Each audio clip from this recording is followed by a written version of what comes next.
몇 달 전에 제가 창조 목적을 중심 삼고 5강좌를 했던 기억이 있습니다.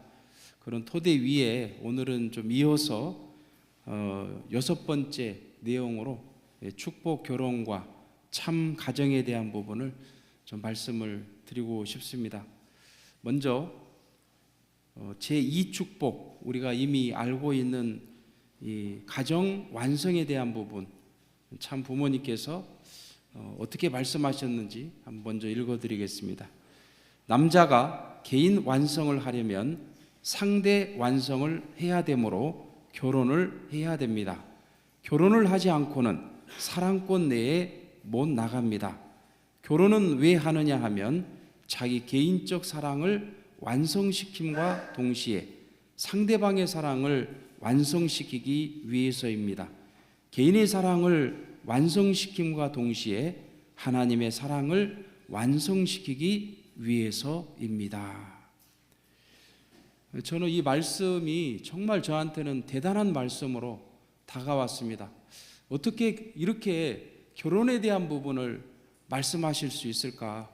제가 천주교 신자였고 기독교를 다니면서 신앙생활을 해봤지만은 결혼에 대한 부분을 이렇게 설명하는 것은 참 부모님의 정말 위대하신 그런 말씀의 내용이구나 하는 것을 느끼게 되었습니다. 우리가 3대 축복을 공부하면서 개성완성이 먼저 이루어지고 나서 그 다음에 가정완성으로 넘어간다, 그렇게 많이 알고 있고 배워왔어요. 그런데 오늘 이 말씀을 가만히 음미해 보면 개성완성의 지점이 어디냐? 그것은 결혼의 자리다. 상대를 통해서 내가 완성되는 것이다 라고 말씀을 주고 계시는 겁니다. 그리고 그 결혼은 나를 완성시킴과 동시에 누구를 완성시킨다고요? 상대를 완성시키고, 더 나아가서 누구를 완성시키냐? 하나님의 사랑을 완성시키는 것이 결혼이다 라고 말씀을 주신 것입니다. 그래서 결혼이란 제1축복의 완성 지점이요, 제2축복의 출발 지점이 됩니다. 제2축복은 그럼 뭐냐? 4대 심정권을 완성해 가는 것이 바로 이 제2축복의 과정이다 라고 볼 수가 있는 것입니다. 그런데 인간 시조의 타락으로 우리는 비참한 그런 현실 속에 살아가고 있습니다.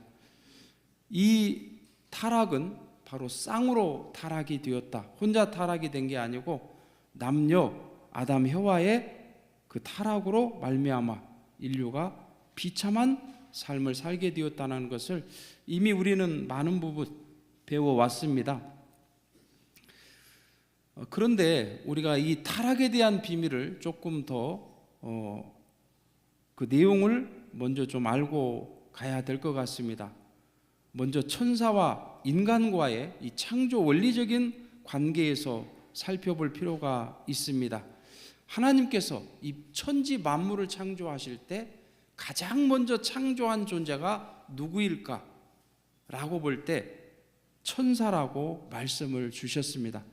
천사는 창조 위협에 가담한 존재였다라고도 말씀을 주셨습니다. 그 천사의 사명은 사환이요, 종이요, 송영을 드리는 존재로 성서에는 표현되어 있습니다.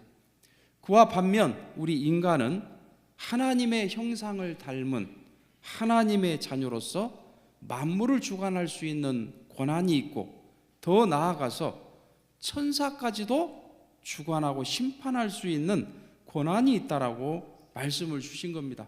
사실 저는 천주교 신앙을 할 때 이렇게 배웠어요. 하나님이 계시다면 그 다음에 인간이 있고 그 중간에 천사가 있다.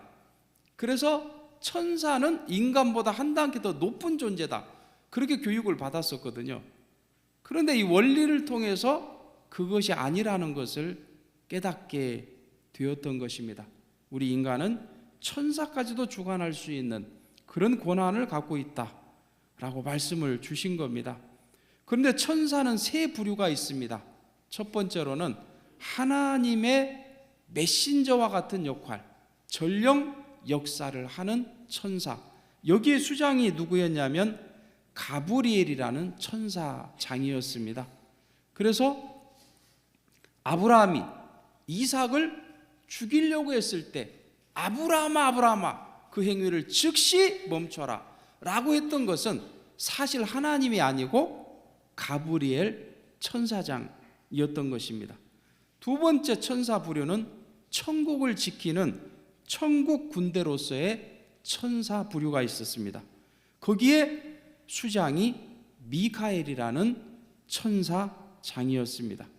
세 번째 천사의 부류는 하나님께 송영을 드리는 존재, 거기에 수장이 바로 누시엘이라는 천사장이었습니다.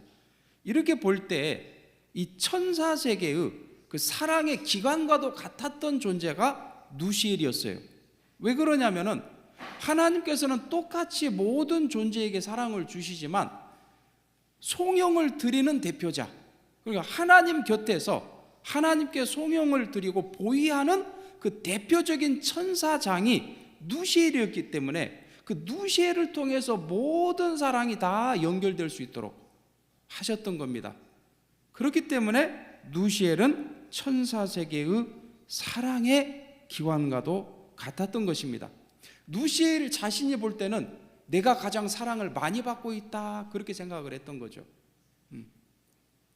그런데 어느 순간 인간이 창조되면서부터 누시엘 자신에게 오는 사랑보다 아담 해와에게 가는 사랑이 더 크다는 것을 느꼈을 때 누시엘은 일종의 사랑의 감소감을 느꼈다는 겁니다. 그러면 이것이 타락의 동기일까요? 사랑의 감소감을 느끼는 것이? 이것은 타락의 동기는 아니었어요. 사랑의 감소감을 느낀 자체는. 그런데 사랑의 감소감을 느끼면서 누시엘은 과분한 욕망을 갖기 시작했습니다. 내가 해와만 내 것으로 만들 수 있다면 이 온 피조 세계도 내 것으로 만들 수 있을 텐데 하는 그런 과분한 욕망이 타락의 동기가 되었던 것입니다. 그래서 천사 세계에 있지 않고 인간 세계에 오게 된 겁니다. 이거는 제가 가상으로 에덴 동산을 한번 표현해 봤어요. 여기에 기도하고 있는 존재가 누군지 아시겠습니까? 해와입니다. 해와. 아담은 어디에 있을까요? 아담은 지금 저 산꼭대기에 있어요. 해와에게는 별 관심이 없었어요. 산으로 들러 개구리나 잡으러 뱀이나 잡으러 돌아다니는 그런 아담이었어요. 해와는 이 에덴 동산에서 거닐면서 야, 저 나무는 어떻게 해서 만들어졌지? 저 물고기는 어떻게 해서 생겼지? 그런 궁금증을 갖고 있었습니다. 그때 나타난 존재가 누구였느냐? 천사장 누시엘이었습니다. 천사장 누시엘은 환히 그 해와의 마음을 꿰뚫어 보고 있었습니다. 그랬을 때 그 해와가 갖고 있는 궁금증을 하나씩 전해줄 수 있었습니다.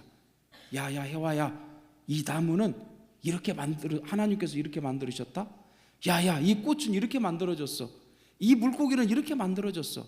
그 얘기를 해줄 수가 있었습니다. 왜냐? 천사는 하나님의 창조 위협에 가담을 하고 있었기 때문이었습니다. 그런데 만일 해와 옆에 아담이 있었다면 천사장이 쉽게 해와를 꼬일 수는 없었습니다. 그런데 아담은 전혀 다른 곳에서 또 다른 생각을 갖고 지냈던 것입니다. 참 부모님의 말씀을 보면 이렇게 말씀을 하셨어요. 해와가 자라기 전 미성년일 때 천사장 누시엘을 보니까 말하는 것이 천지이치를 다 아는 것 같았습니다. 하나님의 부르심을 해서 천지 창조에 대해서도 얘기할 줄 알고 말입니다. 아담이야 뚱해가지고 요즘으로 말하면 새나 잡으러 다녔습니다. 몽둥이를 들고 새나 잡으러 다니고 뱀이나 잡으러 다니고 개구리나 잡으러 다니고 그랬다는 것입니다. 해와에 대해서는 관심이 없었습니다. 그러니까 천사장 누시엘이 이 해와를 꼬여가지고 내 것으로 만들기만 하면 이 피조 만물을 다 내 소유로 삼을 수 있겠다라고 하는 그 과분한 욕망이 동기가 되어가지고 해와를 꼬이기 시작한 겁니다. 해와야, 해와야, 네가 이 선악과만 따먹으면 하나님처럼 눈이 밝아질 수 있어. 그 얘기를 들었던 해와는 하나님의 말씀을 기억하고 있었습니다. 따먹는 날에는 정령 죽으리라 하는 그 하나님의 말씀을 알고 있었지만 천사장 누시엘이 지속적으로 접근하면서 꼬였을 때 해와의 마음은 점차 하나님의 말씀보다는 천사장의 말에 더 신임을 갖게 되었던 것입니다. 그래서 때 아닌 때의 것을 바랐던 그 해와의 그 욕망이 결국에는 불륜한 영적인 종조 관계를 맺게 되었던 것입니다. 이로써 사랑으로 일체를 이룬 천사장 누시엘과 해와는 이 누시엘의 모든 요소를 해와가 받음으로써 새로운 지혜를 얻게 되었던 것입니다. 그것은 바로 내 상대가 천사장이 아니고 아담이었구나. 그러면서 양심의 가책을 받고 극심한 불안과 공포를 가지게 됐습니다. 우리가 잘못을 하면 마음이 어떤가요? 쿵쿵 하면서 불안과 공포를 갖죠. 이유 없이 불안과 공포를 극심하게 갖는다면 내 안에 그러한 영적인 요소가 지금 들어와 있기 때문이에요. 그거 정리해야 됩니다. 그러면서 어떻게 하면 하나님께 다시 돌아갈 수 있을까? 해와는 생각을 했습니다. 하나님 앞에 다시 서고 나한테 지금 들어와 있는 그 공포심을 면하기 위해서는 아담밖에 없구나 라는 생각을 하게 되었던 겁니다. 그래서 해와는 다시 아담에게 접근을 했습니다. 그런데 여성의 가장 큰 무기가 뭘까요? 여성에게 가장 큰 무기, 그것은 눈물입니다. 해와가 아담에게 접근했을 때 눈물을 흘리면서 접근했다는 겁니다. 그러니까 아담이 볼 때 깨구리나 잡으러 다니고 뱀이나 잡으러 다녔던 그 아담이 해와가 접근했을 때 가냘픈 여성으로서 눈물로 접근하니까 어때요? 마음이 동화되면서 야야, 때로는 이럴 수도 있고 저럴 수도 있는 거 아니겠어? 하면서 위로를 해주면서 손을 잡게 되고 어깨를 잡게 되고 가까워지니까 키스를 하게 되고 가까워지니까 더 큰 문제가 벌어졌던 것입니다. 이것이 바로 불륜한 육적인 정조 관계를 맺은 타락이었던 겁니다. 그래서 불륜한 육적인 정조 관계를 통해 아담 역시 누시엘의 모든 요소를 해와를 통해 받음으로 말미암아 아담을 통해 태어난 모든 인류 자손들은 바로 누시엘의 그 타락성을 그대로 상속받게 되었던 것입니다. 그래서 아담 해와의 타락이 이 청소년기 아직 완성하기 전 마치 16세에서 18세 그 나이에 이루어졌기 때문에 하늘은 그걸 미리 방지하기 위해서 강력한 계명을 주신 거죠. 사실은 사랑의 힘이 원리의 힘보다 강하기 때문에 비원리적인 사랑이 아담 해와에게 임하면 타락될 수도 있다고 하는 사실을 하나님은 예측하고 계셨기 때문에 거기에 강력한 계명, 따먹는 날에는 정령 죽을 것이다 라는 계명을 주심으로써 사랑의 비원리적인 사랑의 힘을 이길 수 있도록 조치를 하셨던 겁니다. 따라서 오늘 우리들은 타락될 가능성이 있는 그런 입장에서 언제 어디서나 항상 조심해야 된다는 거예요. 여행을 갈 때도, 밥을 먹을 때도, 해변을 거닐 때도, 또 산을 탈 때도, 심지어 교회를 다닐 때도, 학교를 갈 때도 조심해야 된다는 겁니다. 그래서 참 부모님은 청소년기의 남녀에 대해서 이렇게 말씀하셨습니다. 여자에게는 남자가, 남자에게는 여자가 제일 무서운 것입니다. 그러니 가까이 하지 말라는 것입니다. 처녀 총각이 나무 아래 앉아서 얘기하는 것을 보게 되는데 그래서는 안 됩니다. 얘기를 하려면 반드시 3사람 이상 모여서 하라는 것입니다. 그래서 청소년기를 완성한 아담과 해와는 뭐가 되어야 되느냐? 바로 생명나무가 되어야 된다고 말씀을 주셨습니다. 성경을 보면 전부가 생명나무예요. 에덴 동산에도 생명나무가 있고 그 다음 계시록에 생명나무가 있어요. 그게 뭐냐 하면 아담 해와의 완성입니다. 아담 해와의 완성인 동시에 하나님의 완성이다 이겁니다. 그래서 법궤나 지성소나 전부 다 그와 같이 주체와 대상으로 되어 있는 것입니다. 아담도 생명나무라면 해와도 사실은 뭐가 돼야 될까요? 해와도 생명나무라는 겁니다. 그래서 요한계시록을 봐도 생명나무가 사실은 몇 그루일까요? 생명나무가 한 그루만 돼서는 안 되죠.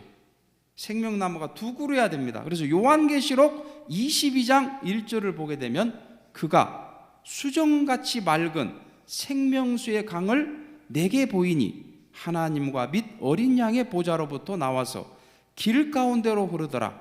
강 좌우에 생명나무가 있어. 강 좌우에 각각 생명나무가 있다는 겁니다.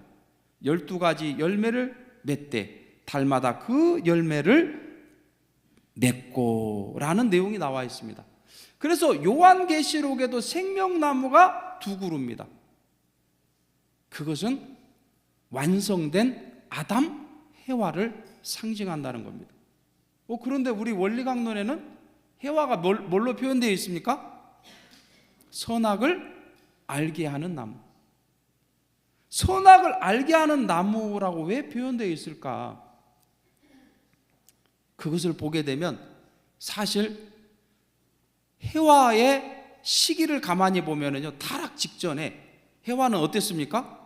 하나님 말씀도 맞는 것 같고 천사장의 말도 맞는 것 같고 이런 것도 같고 저런 것도 같고 오른발은 하나님 쪽, 왼발은 천사장 쪽, 그러면서 갈팡질팡한 모습이 선이 될 수도 있고 악이 될 수도 있는 그런 중간 자리에 있는 위치, 그게 바로 타락 직전의 해와의 모습이었기 때문에 그 모습이 표현된 것이 선악을 알게 하는 나무입니다.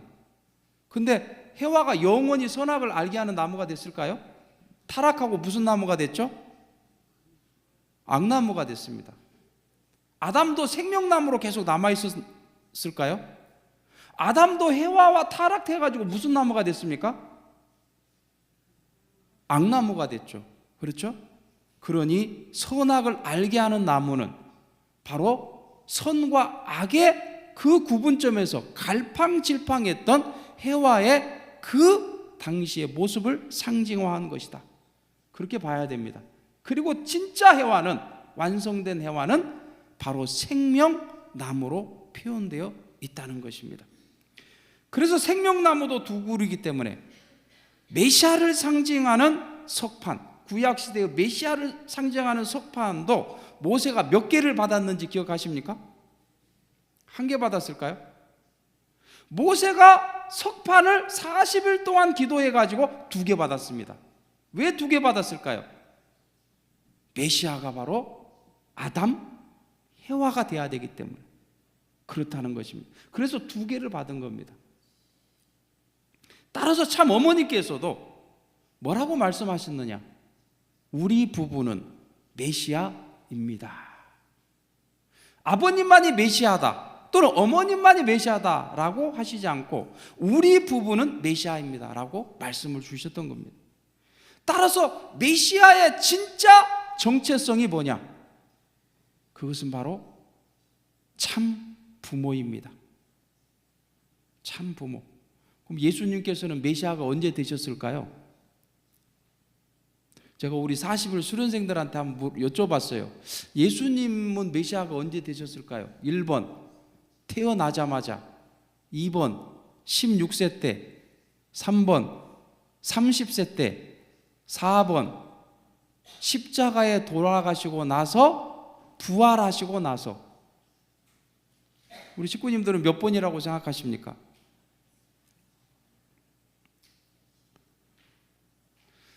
예수님께서 태어나자마자 예수님은 어떤 존재였습니까? 독생자였습니다. 독생자. 그렇지만 메시아가 되기까지는 송원의 단계를 거쳐야 됩니다. 그런데 예수님께서 지상에서 송원을 하셨습니까? 송원 못했습니다. 그리고 돌아가셔서 영적으로나마 부활해가지고 누구를 만나서? 영적인 성령을 만나서 비로소 영적인 참부모가 되었던 것이죠. 그때 예수님은 비로소 메시아가 된 겁니다. 우리 원리 강론을 자세히 공부해 보세요. 예수님 도정에서 예수님께서 살아생전 메시아의 역할을 하셨는지, 제1차 세계적 가나안 복귀 노정에서 세례 요한이 책임을 다해야 되는데 그거 못해서 메시아로서 실패했어요. 그러니 제2차 노정은 예수님이 세례 요한의 입장에서 40일 금식과 3대 시험을 사탄으로 받죠. 그것도 실패했어요. 그리고 3차는 십자가에 달려서 십자가 노정을 통해서. 그러니 실제 예수님의 메시아성은 십자가를 통해 영적인 부활로 성령을 만나서 이루어졌다라고 볼 수 있는 겁니다. 엄밀히 따지게 되면. 그래서 메시아의 정체성은 참부모지 혼자 되는 것은 아니다. 예수님은 독생자였지. 그래서 성령을 통해 영적인 참부모밖에 못 되기 때문에 실제 참부모가 이 땅에 오시는 길이 다시 이루어져야 하기 때문에 재림이라는 말이 필요했던 것입니다. 따라서 복귀 섭리는 결국에는 가정을 회복하는 노정이었습니다. 노아 가정과 아브라함 가정을 보게 되면 정말 저는 교훈이 크다고 생각이 들었어요. 노아 가정은 120년 동안 방주를 노아가 혼자 졌지 않습니까? 이거는 아마 저도 따라갈 수가 없고 대부분 쉽게 따라갈 수 없는 정성이라고 생각이 됩니다. 그런데 노아가 한 가지 잘 못한 것이 있었다고 저는 생각이 됩니다. 노아가 혼자서 120년 동안 방주를 열심히 지었지만 자기 부인과 자기 아들들은 설득시키지 못했다는 거죠. 노아가 밥만 먹으면 이 산으로 배를 만들러 갔을 때 부인은 어땠을까요? 부인은 적극적으로 도와줬을까요? 도시락도 싸주고 적극적으로 했을까요? 그렇게 하지 못했다고 생각합니다. 우리 권사님이 만일 노아의 부인이라면, 남편이 만일에 노아의 사명을 가졌다면 어때요? 일은 안 하고 돈은 안 벌어오고 밥만 먹으면 새벽같이 산으로 가가지고 배를 만들어. 돈도 안 돼요. 그러면 그런 남편을 신뢰하고 믿고 따를 수 있습니까? 월급은 한 푼도 안 가져와요. 이거 쉽지 않습니다. 그러니 노아의 아내는 그 자식들한테도 어떻게 얘기했을까요? 야야, 너는 네 애비처럼 닮지 마라. 네 부인 나중에 잘 돌보고 돈도 잘 벌어주고 그렇게 해야지. 네 애비처럼 그런 생활 살지 마라. 그렇게 빡빡 바가지를 긁었다는 거예요. 그러니 부부가 하나 못됐기 때문에 자녀들도 어때요? 함은 120년 동안 노아가 하늘 앞에 충성하는 모습을 봤습니다. 그리고 실제 비가 내려가지고 방주 사건이 옳았다는 것을 알았습니다. 믿었습니다. 그런데도 발가벗고 누워있는 노아의 모습을 보고 또 불신했던 이유가 어디에 있었다고 보십니까? 바로 성장 과정 속에서 아버지와 엄마가 하나 되지 못하고 계속적으로 싸우는 그런 모습 속에서 자녀들도 아버지에 대한 신뢰를 잃었기 때문에 그 발가벗고 누워있는 그 순간에 다시 불신의 마음이 엄습해 돌아가지고 믿을 수 있는 자리에서도 믿지 못했던 것이 함의 입장이었던 겁니다. 그런데 아브라함 가정은 달랐어요. 아브라함 가정은 100세가 될 때까지 아이가 없음에도 불구하고 아브라함은 사라를 절대적으로 사랑했습니다. 나는 당신만 있으면 돼요. 자녀가 없어도 됩니다. 그러한 그 절대적인 사랑, 그런 남편의 사랑이 있었고, 그리고 애굽 땅과 그랄 왕국에 먹을 것이 없어서 숨어 들어갔을 때, 여보, 우리는 이제 부부가 아니요, 당신은 내 여동생이라고 하고 우리 그렇게 들어갑시다 라고 얘기했을 때 부인의 입장은 어떻겠습니까? 아니, 지지리도 못 사는 남편이 이제는 거짓말로 우리는 부부가 아니고 그 오빠와 여동생으로 하고 들어가자.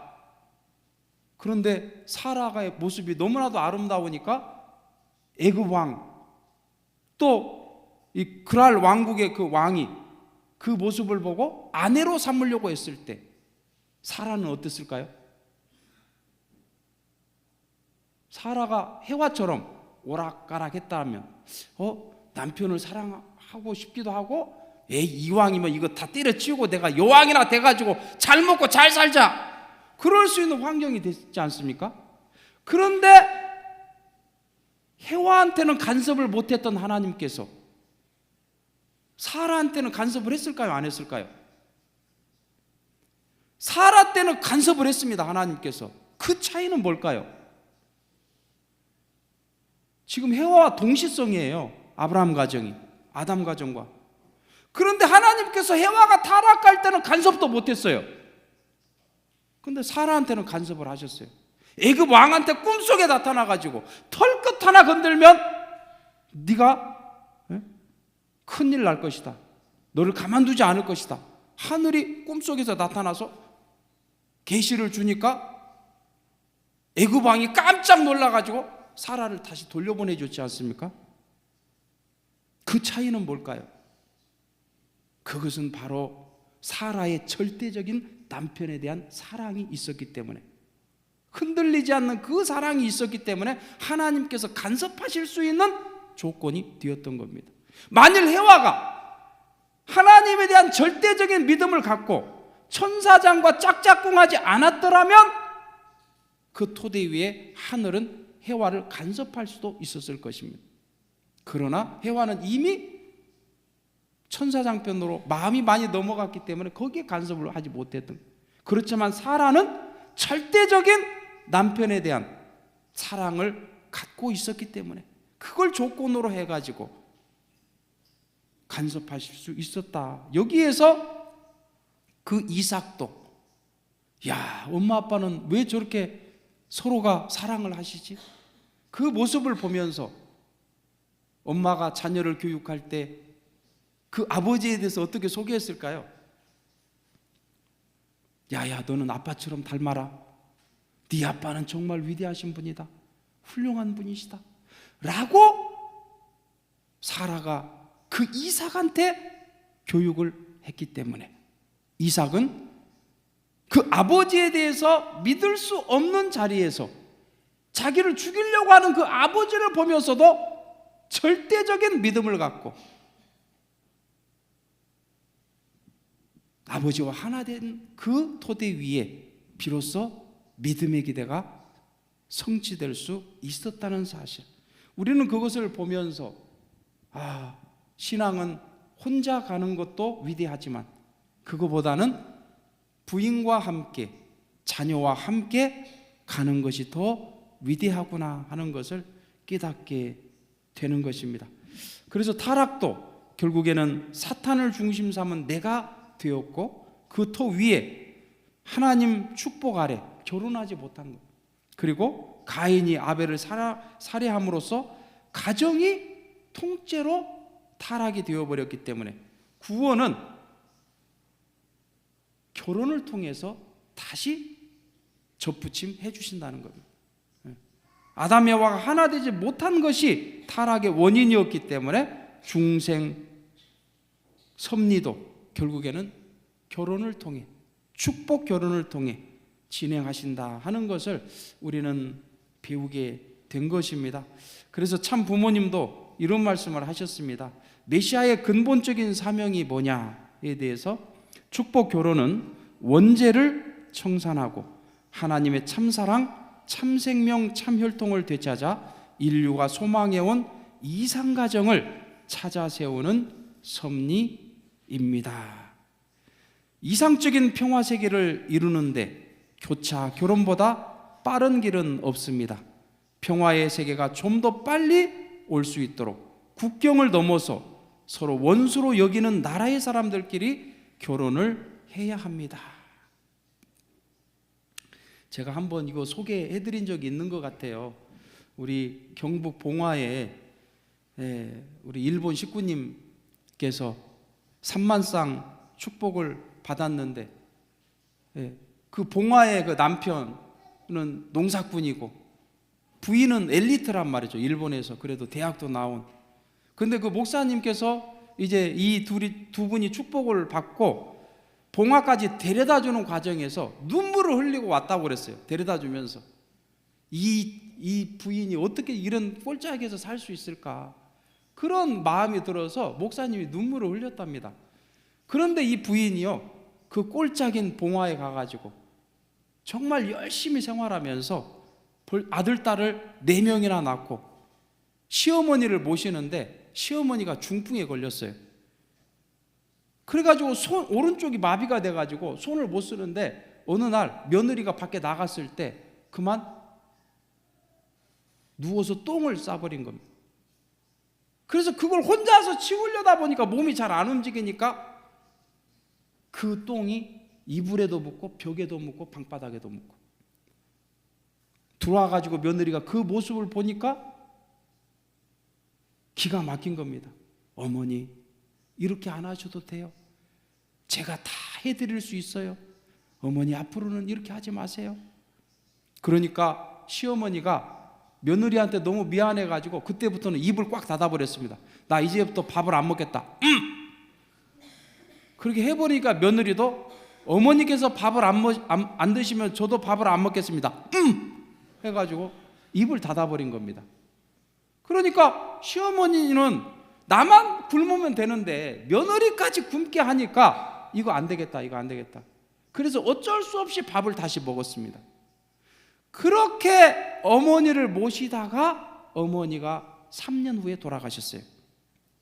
그런데 어머니가 돌아가시는 날 이 며느리는 하염없이 눈물을 흘렸습니다. 계속 눈물을 흘리니까 어르신들이 위로했습니다. 이웃 어르신들이, 얘야 이제는 그만 울어도 돼. 이제는 괜찮아. 너희 어머니는 살 만큼 사셨다 가셨으니까 니네들끼리 이제 앞으로 잘 살면 돼. 안 울어도 돼. 그런데도 이 며느리가 울고 있는 거예요. 계속. 야야, 왜 그렇게 울고 있느냐. 그러니까 이 며느리가, 아니에요, 그게 아니에요. 내가 우리 어머니를 조금만 더 잘 모셨어도 어머니가 3년은 더 사실 수 있었을 건데 내가 더 잘 모시지 못해서 어머니가 빨리 돌아가신 거예요.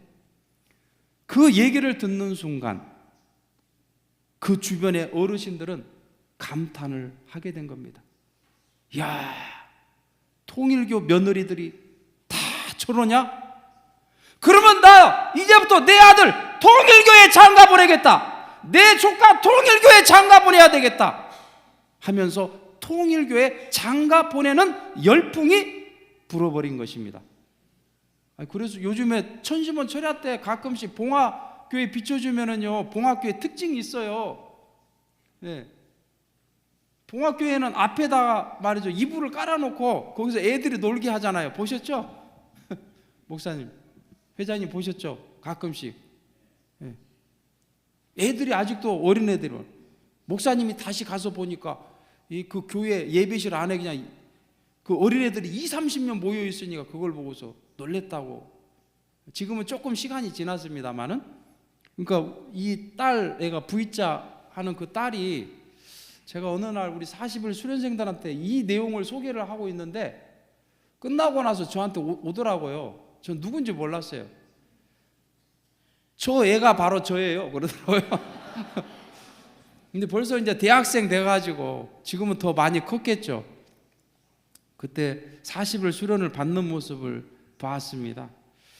정말 이런 참 가정을 이루면서 많이 살아가고 있습니다. 그렇기 때문에 김대중 대통령도 대통령 시절 세계일보 창간 10주년 기념식 때 현직으로서 유일하게 이 행사에 참석을 했는데요. 이때 참 부모님께 여쭤본 말이 있었다고 합니다.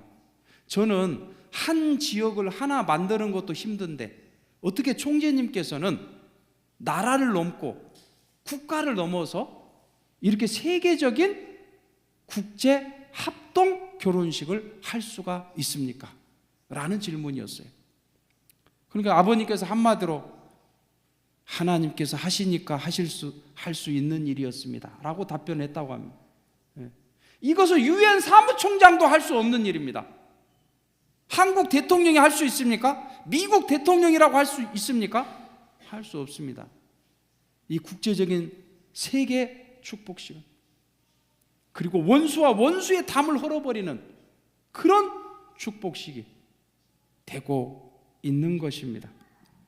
그런데 안타깝게도 한국의 이혼율은 아직도 아시아 1위를 달리고 있습니다. 요즘 좀 올해 조금 이제 이혼율이 낮아지긴 했는데요. 그래도 아직도 아시아 1위를 차지하고 있습니다.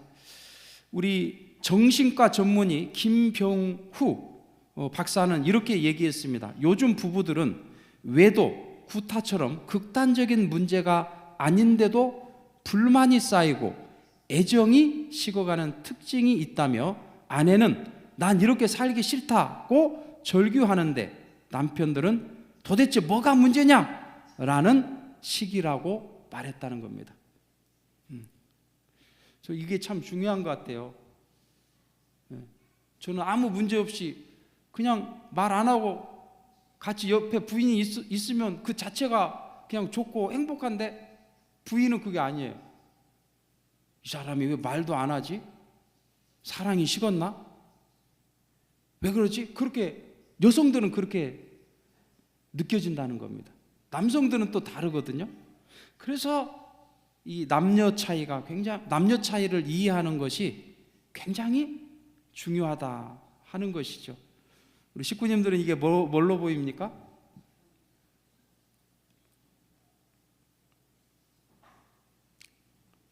박쥐요, 박쥐. 또요? 천사요. 어떤 분은 박쥐로 보고 어떤 분은 천사로 보시네요. 검은색을 바탕으로 하면 박쥐처럼 보이죠. 악마처럼 보이죠. 흰색을 바탕으로 하면 천사처럼 보이죠. 근데 어떤 분은 또 이거 접시라고 보시는 분도 있어요. 큰 원으로 보게 되면 접시처럼 보이죠. 똑같은 것을 보고도 각자 다르게 볼 수 있다는 것입니다. 자, 오른쪽으로 도는 것 같습니까? 왼쪽으로 도는 것 같습니까? 자, 오른쪽으로 돈다. 예, 한 절반 되시네요. 손 내리시고. 왼쪽으로 돈다. 예, 왼쪽은 좀 몇 분 조금 있네요. 왔다 갔다 한다. 오른쪽으로도 왔다, 왼쪽으로도 왔다. 그런 분도 계시네요. 예. 오른쪽으로 도는 것처럼 보이시는 분은 우뇌가 발달해 있고, 왼쪽으로 도는 것처럼 보이는 분은 좌뇌가 발달해 있습니다. 왔다 갔다 하는 것처럼 보이는 분은 아마 우뇌와 좌뇌가 적절히 좀 활용되고 있지 않나, 그렇게 생각이 됩니다. 이 좌뇌는 논리적이고 이성적이고, 그리고 오른쪽 신체를 담당하고 있습니다. 암기력과 수리력, 그리고 언어 기능을 갖고 있는 것이 좌뇌입니다. 우뇌는 비논리적이고 감성적이고, 또 왼쪽 신체를 통제하고, 그리고 맛, 시청각, 이미지, 예술, 이런 쪽에 우뇌가 많이 활동을 합니다. 그런데 여성에게만 특별히 우뇌에 또 하나의 기능이 더 있다는 겁니다. 여성에게만. 그게 원래 언어 기능은 좌뇌에 있는데 여성들은 우뇌에도 언어 기능이 하나가 더 있다는 거예요. 그래서 우리가 꽃을 보면 여성들은 어떻게 봅니까? 꽃을 보고 어머나, 이 감탄의 언어가 남성하고 달라요. 남성은 꽃을 보면 뭐라고 그래요? 그 정도면 대단하신 거예요. 네, 그 정도면 야야 뭐 아름다운 게 뭐 밥 먹여주냐? 굉장히 이성적으로 접근한다는 거죠, 남성들은. 예. 그러다 보니 여성들은 말하는 것은 사랑의 표현이에요. 그렇지만 남성들은 하루 종일 말을 않고 침묵을 하고 있어도 문제가 없어요. 그런데 여성들은 말을 안 하고 있으면 사랑이 이제 식었나? 저 사람이 왜 저러지? 그러면서 사랑의 결핍을 느낀다는 거예요. 사실 남성들은 아무 문제가 없거든요. 말을 안 하고 가만히 있어도. 여성들은 달라요. 그리고 여성들은 어떤 사람이 문제가 생겼을 때 공감해 주기를 원해요. 그런데 남성들은 해결해 주기를 원해요. 예를 들어서 부인이 여보 나 아파요, 머리 아파요 하면 남성들은 뭐라고 대답합니까? 약 먹어, 병원 가. 약 먹을 줄 몰라서 여보 나 머리 아파요 그랬을까요? 지금 그 여성은 공감받기를 원하는, 공감. 아 당신 그렇게 아팠어? 그럼 어떻게 하지? 그러면 좀 쉴까? 그 공감받기를 원하는데 남성들은 그렇게 안 하거든요. 약 먹고 병원 가. 그런 이성적인 입장에서 해결해 주기를 원한다 하는 부분이 차이점이 있습니다.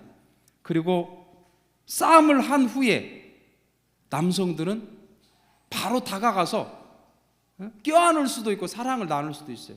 그런데 여성들은 절대 안 됩니다. 남성들은 말이 좀 잘 안 되니까 사실은 마음으로 이제 좀 화 풀어야지, 우리 서로 좀 이제 그만 화해해야지 하는데 말은 안 하고 몸으로 다가가는 거, 몸으로. 근데 여성들은 그걸 몰라요. 저런 야만인 팍 하면서 잘못하다가 접근하면은 이 팔꿈치로 찔릴 수도 있죠. 저리 가라고. 마음이 풀어져야 되는데 마음을 풀어주지 않고 몸이 다가오면 거부합니다, 여성들은. 그 차이가 있다는 것이죠. 그래서 남녀의 감정 회로를 보면 남성은 껐다 켰다 아날로그라면 여성은 디지털과 같습니다. 남성은 잘 안 들리는 경우가 많아요. 어떤 TV에 집중하고 있으면 아빠 이거 좀 해줄래요 해도 잘 안 들려요. 근데 부인들은 내 말을 또 무시하네? 그렇게 되는 겁니다. 저도 몇 차례 당했어요. 아무 소리도 안 들렸는데 갑자기 내 말을 또 무시하네 그러더라고요. 무슨 말을 한 거예요 도대체? 저한테 한참 말을 하고 있었는데 저는 그걸 안 들리는 거예요. 근데 여성 입장에서 이해가 안 되는 거죠. 여성들은요 재밌는 TV를 보면서 뜨개질도 하면서 전화까지 받으면서 세 가지를 동시에 할 수도 있어요. 남성들은 그게 좀 안 된다는 거죠. 그래서 여성 최고의 사실은 걸작품 그 여성입니다. 맨 마지막 때 지었잖아요. 가장 감성적이고 가장 아주 세밀하고 그런 마음을 가진 여성이다. 남성들은 좀 그게 무뎌요. 그래서 서로의 다름을 수용하고 배려하는 과정이 부부의 하나됨의 과정이다. 지난번에 제2차 참가정 행복 수련 개회식 때 참 아버님께서 참 아버님 메시지를 우리 이기성 당회장님이 이렇게 읽어주셨습니다. 사탄은 하늘 부모님이 제일 먼저 임재하는 곳이 가정이라는 것을 알고 있기에 제일 먼저 가정을 친다는 것입니다. 가정을 치기 위해 제일 먼저 노리는 곳은 어디겠습니까? 사탄이 제일 먼저 노리는 것은 바로 부부 관계입니다. 부부가 무너지면 가정 전체가 무너지지만 부부가 참사랑으로 하나 되면 그 어떤 시련에도 설령 자녀가 크나큰 문제를 떠안고 있다 하더라도 그 가정은 항상 하늘이 함께 하신다는 것입니다. 부부가 하나 되려면 조금만 더 상대의 마음에 다가가고자 하는 노력이 중요합니다. 그 한 발자국이 중요하다는 것입니다. 부부라는 이름은 참으로 존귀한 이름입니다. 그 누구보다 위해야 하고 그 누구보다 존중해야 할 사람은 바로 내 아내, 내 남편이라는 것입니다. 이렇게 말씀을 주셨습니다. 그래서 정말 우리의 하루 생활을 보게 되면 아빠들이 자녀와 대화의 시간 평균 몇 분이나 될 것 같습니까? 평균 37초라고 합니다. 부부간의 대화 시간은 몇 분이나 될까요? 3분 40초라고 합니다. 그래서 사실 우리가 대화의 시간이 너무 짧죠. 저도 뒤돌아보니까 저의 부인이 가장 불만이 뭐냐? 대화더라고요. 저는 나름대로 뭔가 내가 사랑을 표현해야지 하면서 쓰레기도 막 내가 해서 버리고 음식물 쓰레기도 해가지고 막 버려주고 또 장도 거의 제가 봐서 이렇게 해주고 그러는데 그 사랑으로 못 느끼더라고요. 네. 오직 따뜻한 그 대화 그게 필요한데 저는 그걸 못 해주고 있었더라고요. 정말 그래서 제가 21년 정도 살아보면서 내가 부인에 대해서 정말 너무 못 해줬구나. 그럼 이걸 어떻게 좀 만회할 수 있을까? 그 고민을 사실 했었어요. 그러면서 내가 지금까지 못했던 내용을 한번 감사편지로 한번 써봐야 되겠다 해가지고 이 감사편지를 한 권을 내가 써서 생일 때 줘야 되겠다 그런 마음이 들었어요. 그래서 이 감사편지를 하나 둘 셋 쓰니까 어느 순간에 이거 책으로 만들어서 줘야 되겠다 그래가지고 이 책을 이렇게 만들었어요.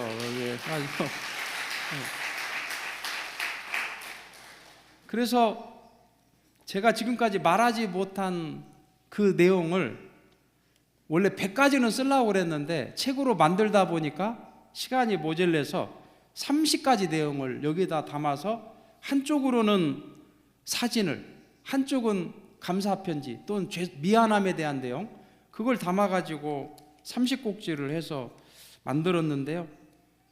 좀 하나 공유를 해드리겠습니다. 이 내용인데요. 당신의 부어오른 배는 세상에서 가장 거룩한 생명의 자국입니다. 우리 부인이 배가 요만치 나와 있거든요. 5 아이를 낳았는데 배가 꺼지질 않았어요. 5 아이를 낳으니까 배가 꺼지질 않아요. 그래서 제가 한 번도 말하지 않은 내용을 여기다 썼어요. 당신의 변해버린 몸은 부끄러워해야 할 흔적이 아니라 5 생명을 이 땅에 뿌리 내리게 한 가장 숭고하고 거룩한 사랑의 성은입니다. 부어오른 배는 5 아이의 생명을 품어 키워낸 위대한 돼지였고 당신의 거칠어진 손은 우리 가족을 지켜낸 든든한 방패였습니다. 당신의 부푼 몸은 우리 가정을 위해 당신이 홀로 감당한 고귀한 생명의 자국이었음을 이제야 고백합니다. 제가 한 번도 얘기하지 않은 내용이에요. 근데 마음속에는 이 마음을 갖고 있었거든요. 근데 말로는 좀 살 좀 빼요. 좀 살 좀 빼고 몸무게 좀 줄이지. 그런 말은 제가 여러 차례 했어요. 그렇지만 그 배가 위대하다는 것은 얘기해 본 적이 없어요. 그 마음으로는 사실 그 배를 보면서 제가 노력했거든요. 이 위대한 배다. 그걸 말로는 표현 안 했기 때문에 부인은 죽었다 깨어나도 모를 건데 이걸 내가 이참에 한번 용기를 내서 표현을 해야 되겠다. 그런데 제 이 표현 능력이 약하니 말보다는 글로 해가지고 해야 되겠다 한 게 제가 이번에 만든 당신 덕분에라고 하는 이 감사 이 편지 책입니다. 그래서 이 내용을 사실은 우리 아이들도 어렸을 때부터 이 사진이 들어가 있기 때문에 아이들 것까지 만들었어요.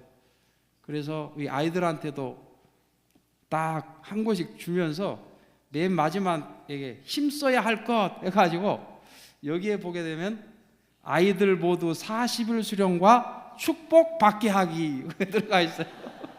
그래서 말로 야야 너 축복 받아야지 하는 것보다 이걸로 그냥 주면서 간접적으로 교육을 이렇게 하려고 그렇게 해서 한 권씩 줬습니다.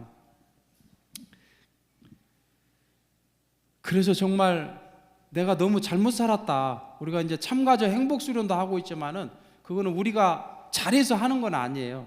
우리 강사지들한테도 제가 얘기했어요. 우리가 잘못한 것을 회개하면서 이거 준비하자. 그런 것도 나부터 이거 정말 회개하면서 하겠다 하는 얘기를 했거든요. 그래서 우리가 뭐 잘나서 사실 어떤 수련을 진행하는 건 아니에요. 내가 너무 잘못했기 때문에 내가 이렇게 해보니까 너무 내가 잘못 살아왔기 때문에 이걸 회개하고 이걸 우리 후배들은 이렇게 안 했으면 좋겠다 하는 마음으로 이렇게 하고 있는 것입니다. 그리고 부모와 자녀에 대해서도 아버님께서 말씀하셨어요. 부모와 자녀의 관계는 어떻습니까? 부모와 자녀의 관계는 하늘 부모님과 나와의 관계를 대변하는 것입니다. 자녀를 가진 부모들은 내가 하늘 부모님의 입장으로 자녀를 사랑할 수 있어야 하고 자녀는 자신의 부모를 하늘 부모님의 입장으로 사랑할 수 있어야 합니다.